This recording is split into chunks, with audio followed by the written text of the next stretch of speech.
Assalamualaikum warahmatullahi wabarakatuh.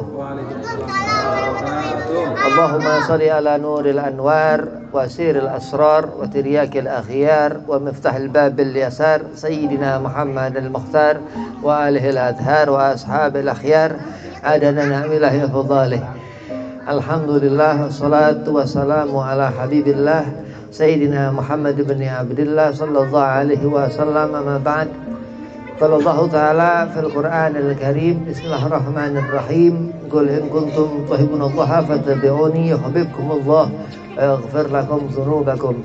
Qala Rasulullah sallallahu alaihi wasallam, man ahya sunnati faqad ahabbani wa man ahabbani kana ma'i fil jannah. Alhamdulillah, segala puji syukur kehadirat Allah Subhanahu wa taala yang mana di malam yang penuh berkah ini, di majlis Lailatul Khamis, yang mana Allah mengumpulkan dalam majma'atul khair, dalam perkumpulan yang baik. Mudah-mudahan Allah limpah curahkan selalu keberkahannya. Salawat wassalam kita haturkan keharibaan dengan kita Nabi Muhammad sallallahu alaihi wasallam, yang dikatakan payung dari kehidupan yang panas ini, dari hujan dan teriknya matahari. Mudah-mudahan kita mendapat syafaat kelak di yaumil qiyamah nanti. Yang pertama, al-fakir hormati Habibana al-Habib Husain bin Tahir al-Haddad dan Ustadz Ramdan dan Ustadz Ahmad Afandi dan Ustadz Ahmad, dan di sini sahibul bait saudara Awaludin. Mudah-mudahan diberikan keberkahan, panjang umur, dimudahkan segala urusan, disetafiahkan badan. Dan kepada antum-antum hadirin yang dirahmati Allah Subhanahu wa taala, mudah-mudahan Allah selalu berikan keberkahan, Allah berikan hidayah, Allah berikan futuhul arifin, Allah mudahkan segala urusan, Allah setafiahkan badan. Bismillahirrahmanirrahim. Al-Quran Al-Karim dikatakan kitab yang di genggaman Nabi Muhammad sallallahu alaihi wasallam. Anan Nabi, sesungguhnya Rasulullah meninggalkan kepada kita dua perkara, Al-Quran dan itrah, Al-Quran dan keturunan. Kenapa dikatakan keturunan? Karena Nabi Muhammad sallallahu alaihi wasallam ibn Abdullah mempunyai seorang putri, Hababah Sayyidah Fatimah Zahra, mempunyai mantu al-Imam Babul Madinatul Ilmin Sayyidina Ali bin Abi Talib, mempunyai cucu Sayyidina Al-Hasan thumma Al-Husain. Daripada Hasanain ini berketurunan, disebut kalau sekarang habaib. Al-Quran Al-Karim mengatakan Allah Subhanahu wa ta'ala memuliakan Rasulullah, wa ma arsalnaka ila rahmatan lil alamin. Ketika seorang dikandung, ia ada di rahim, terus dikasih rezeki Allah Subhanahu wa ta'ala sampai 9 bulan kandungan, terus lahir. Sebelumnya ia dinikahkan Allah dengan masing-masing pasang-pasangannya. Allah nikahkan dari zaman Nabi Allah Adam alaihi salam dan Siti Hawa. Begitu mengenali kisah-kisah Rasul-Rasul Allah Subhanahu wa ta'ala, terutama satu Nabi yang Allah muliakan, Allah abadikan di Al-Quran Al-Karim, yang Allah katakan wa ma arsalnaka ila rahmatan lil alamin. Terus yang dikandung itu lahir, setelah 9 bulan dikandung, itu yang dikatakan pemberian Allah pula. Dan segala sesuatu yang kita rasakan, termasuk daripada yang ditinggalkan Nabi Muhammad sallallahu alaihi wasallam, Al-Quran Al-Karim dan zuriyah Nabi Muhammad sallallahu alaihi wasallam yang dikatakan itrah. Dan seorang itu akan mempunyai sesuatu yang ada di hati, yakni khairiyah, kebaikan. Karena akal yang baik, karena mata yang baik, karena telinga yang baik, karena tangan yang baik, karena kaki yang baik. Wabil khusus terutama kenapa ia menjadi matanya baik, telinganya baik, tangannya baik, kakinya baik, yang enggak lepas daripada wudu. Kenapa dikatakan begitu? Karena Nabi Muhammad sallallahu alaihi wasallam menyuruhkan kita untuk kita banyak mengerjakan ibadah, terutama salat. Nabi mengatakan as-salatu imaduddin, salat tiangnya agama. Kalau seorang ia jauh dari perkara yang satu ini, maka jauh rahmat Allah daripadanya. Seseorang akan diberikan Allah kesenangan hati karena ia mengerjakan yang Allah perintahkan, yang wajib dan fardu, yang dikatakan salat lima waktu. Ia meninggalkan subuh berarti ia bermain-main dengan Allah. Ia meninggalkan zuhur berarti ia bermain-main dengan Allah. Ia meninggalkan asar berarti ia bermain-main dengan Allah. Ia meninggalkan maghrib berarti ia bermain-main dengan Allah. Falya'udzubillah min zalik. Andai kata 5 waktu ditinggalkan berarti ia jauh daripada rahmat Allah subhanahu wa ta'ala yang sejauh-jauhnya. 1 solat ditinggalkan dosanya besar. 2 solat berarti double dosanya. 3 solat na'udzubillah min zalik. 4 solat, 5 solat bubar agamanya. Dan perintah Allah subhanahu wa ta'ala yang harus diperhatikan, wa anzir asyratikal akrabin, disuruh kita mengingatkan kepada sebelah kita. Apa yang dikatakan Nabi Muhammad sallallahu alaihi wasallam, akmalul mu'minina imanan ahsanuhum khuluqan, sebaik-baik perbuatan seorang mukmin ialah yang hatinya baik. Berarti karena apa? Karena air wudhu yang Nabi suruhkan, yang Nabi ajarkan, dan sholat yang Allah perintahkan. Begitu kita mengerti bahwasanya yang dikatakan doa termasuk Al-Quran Al-Karim, Asy-Syifa termasuk Al-Quran Al-Karim, lembar demi lembarnya itu mulia, huruf demi hurufnya itu mulia. Dan Allah mengatakan Nabi Muhammad SAW ini utusan yang Allah perintahkan, yang Allah khabarkan melalui kitab Al-Quran Al-Karim. Dan dikatakan di sana bahwasanya kitab ini tiada keraguan, la raiba fihi, tidak ada keraguan di dalamnya. Apa sih dalamnya Al-Quran? Tentang begitu dahsyatnya Allah dan Nabi Muhammad SAW. Seorang melihat sesuatu karena hidayah Allah. Ketika awal zaman Allah jadikan Nabi Muhammad SAW berbentuk nur, cahaya ketika itu. Dan andai kata seorang mengetahui sepantas-pantasnya makhluk Allah yang bergandeng dengan Allah, Nabi Muhammad SAW dan orang-orang yang soleh, yang mengikuti sahabat, yang mengikuti ahlul bait, yang mengikuti Nabi Muhammad SAW. Nabi mengatakan adibu auladakum ala thalathati khisal, hubbun nabikum wa ahlu baitihi wa qiraatul Quran.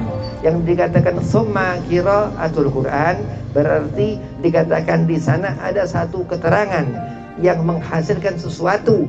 Andai kata kita mengenali Nabi Muhammad dan keluarga Nabi Muhammad SAW, terus huruf-huruf Al-Quran itu yang dikatakan Al-Habib Abdullah bin Ali Al-Haddad Bangil Sanging, bahwasanya setiap huruf di Al-Quran ada sirnya, ada kekuatan yang dimana gak sembarangan kita boleh menjumlah-jumlahkan tanpa pengetahuan.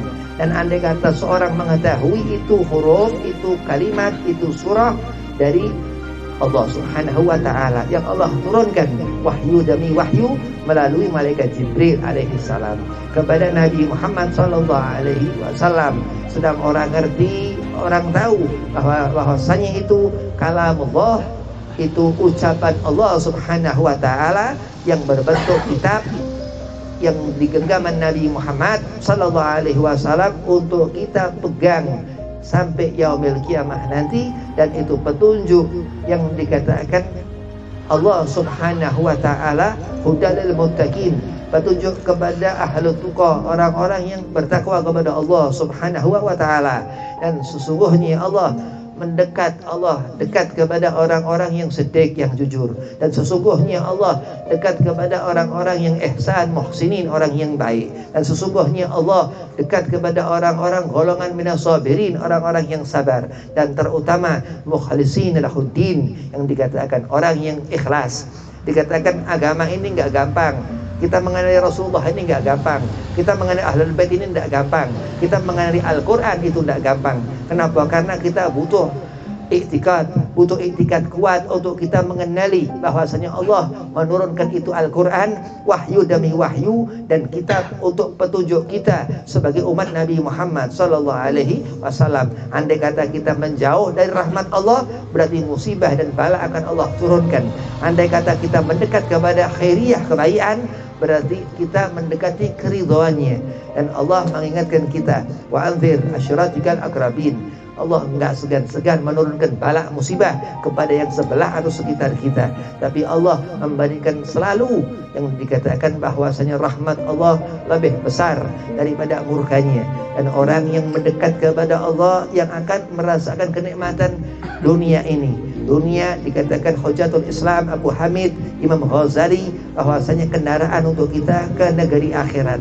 Lihat Al-Bahrul Ulum Nabi Muhammad sallallahu alaihi wasallam, begitu hidayah terindah yang dikatakan Zainul Wujud wajhur Rasul, wajah Nabi Muhammad sallallahu alaihi wasallam, yang orang-orang saleh menanamkan di hati mereka ismu Muhammad, nama Nabi Muhammad sallallahu alaihi wasallam. Al-Habib Ali bin Muhammad bin Husain Al-Habsi mengatakan, letakkan di hati kita Nabi Muhammad sallallahu alaihi wasallam, Allah akan terangi hati dan seluruh jasad orang itu. Dan di saat telinga ia mendengar, pasti karena hatinya bersenandung dengan Nabi Muhammad sallallahu alaihi wasallam. Karena jiwanya selalu menghadirkan wajhur Rasul, wajah Nabi Muhammad sallallahu alaihi wasallam.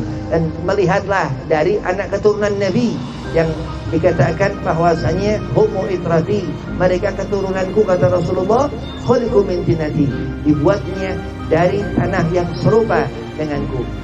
Dan diingatkan kita ketika sholat 5 waktu khusyuk tumaninah, dikatakan Allah bahwasanya disebut nama Allah subhanahu wa ta'ala ketika takbiratul ihram, terus ruku, sujud, terus salam, assalamualaikum warahmatullah, assalamualaikum warahmatullah, terus angkat tangan, itu doa. Dan hadirkan Allah seolah-olah menyaksikan kita. Lihat kebesaran Allah. Tatafakaru fi khalqillah wala tafakkaru fi zatillah. Jangan kita mengira-ngira akan bentuk rupa Allah, na'udzubillah min zalik. Karena sesungguhnya Allah menjadikan yang hitam itu malam begitu hebatnya, dan terangnya siang begitu terangnya. Allah menentukan segala sesuatu. Gak boleh kita memikirkan bagaimana rupa Allah, tapi kita fikirkan khalqillah, ciptaan Allah subhanahu wa ta'ala yang luar biasa. Dan apa? Jangan kita memikirkan wala tafakkaru fi dzatillah. Jangan kita bertafakur memikirkan tentang zat Allah subhanahu wa ta'ala. Ketika Ibnu Abbas mengatakan orang sholat ini liya'rifunallah, untuk melihat Allah. Apa yang dikatakan di sana? Dia sholat, dia membaca satu surah setelah Al-Fatihah. Al-Fatihah umul kitab, Al-Fatihah pembuka Al-Quran, terus membaca surah pendek. Dikatakan ini Al-Quran dibaca seorang yang sholat, mengerjakan sholat ini luar biasa, dia khusyuk tumaninah. Kenapa dikatakan Ibnu Abbas orang ini melihat Allah? Apa yang dilihat dari Allah? Dikatakan Ibnu Abbas, kamaluhu, kesempurnaan Allah subhanahu wa ta'ala, dan jamaluhu, dan keindahan Allah subhanahu wa ta'ala. Akan apa yang Allah ciptakan, gunung-gunung itu, pemandangan yang indah yang Allah buat di seantero alam ini, terutama yang terindah dari yang indah, cahaya di atas cahaya awal yang Allah jadikan qabla an yakhluqa Adam. Dikatakan Syekh Abdul Rahman Adibai, cahaya Nabi Muhammad sallallahu alaihi wasallam, Rasul Nabi Muhammad ketika itu berbentuk nur. Dan dari sepertiga cahaya itu diriwayatkan alim bahwa dari keringat, dari sepertiga cahaya itu masih itu Allah ciptakan seluruh alam dan seisinya, termasuk kita semuanya ini.